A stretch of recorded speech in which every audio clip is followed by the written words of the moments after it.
What if I told you that McDonald's isn't actually one of the world's biggest fast food companies, but one of the world's biggest real estate businesses? Every time someone buys a Big Mac, fries, or a coffee, they think they're paying for food. But behind almost every McDonald's restaurant is a business model so powerful that it has generated billions of dollars for decades. And here's the surprising part. The biggest source of McDonald's long-term strength isn't the burgers. It isn't the fries. And it isn't even the famous golden arches. It's the land beneath them. By the end of this video, you'll understand why investors, business schools, and CEOs study McDonald's as a real estate empire disguised as a restaurant chain, and why this strategy is almost impossible for competitors to copy. Let's begin. Most people assume McDonald's became successful because it sells more burgers than almost anyone else.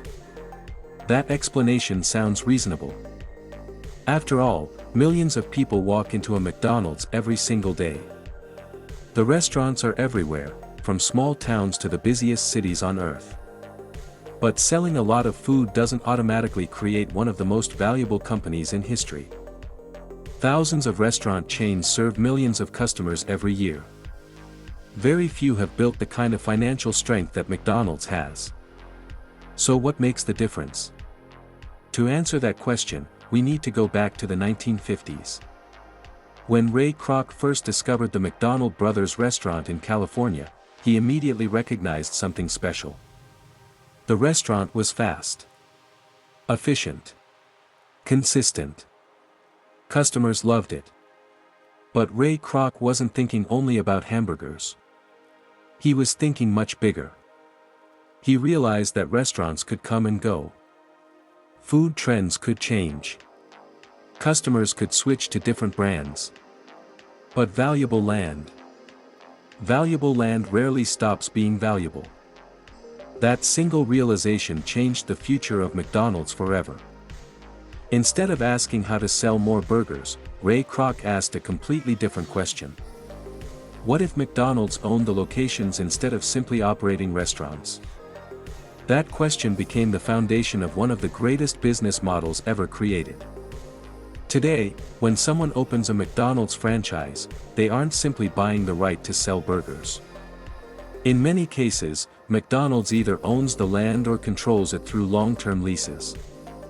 The company develops the property and then leases that location to the franchise owner. The franchisee operates the restaurant. They hire employees. They manage daily operations. They buy ingredients. They deal with local challenges. Meanwhile, McDonald's collects rent. It also collects royalty payments based on restaurant sales. That means a single restaurant can generate multiple streams of revenue at the same time. Think about how powerful that is. Every month, rent continues to arrive.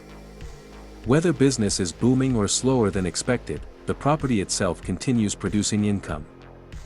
Instead of relying on one source of revenue, McDonald's built a system that earns money from both the restaurant business and the real estate underneath it. That's a completely different level of financial security. But owning land alone isn't enough. The real magic is choosing the right locations.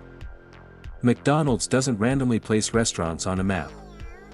Before building a single location, teams analyze traffic patterns, population density, local income levels, nearby businesses, future development projects, and long-term economic growth. Sometimes the company invests in areas before they become extremely valuable. Years later, new neighborhoods, shopping centers, offices, and highways surround those restaurants. As the surrounding area grows, the value of the land often grows with it. The restaurant continues serving burgers. But the real estate quietly becomes even more valuable every year. This creates a powerful long-term advantage. Unlike food, which disappears the moment it's sold, commercial real estate can continue increasing in value for decades. That's why many investors see McDonald's differently from most restaurant companies. It's not simply operating restaurants. It's controlling some of the most desirable commercial locations across the world. And that's incredibly difficult to copy. Imagine trying to build the same network today. You would need enormous amounts of capital. You would need relationships with developers. You would need decades of experience selecting profitable locations.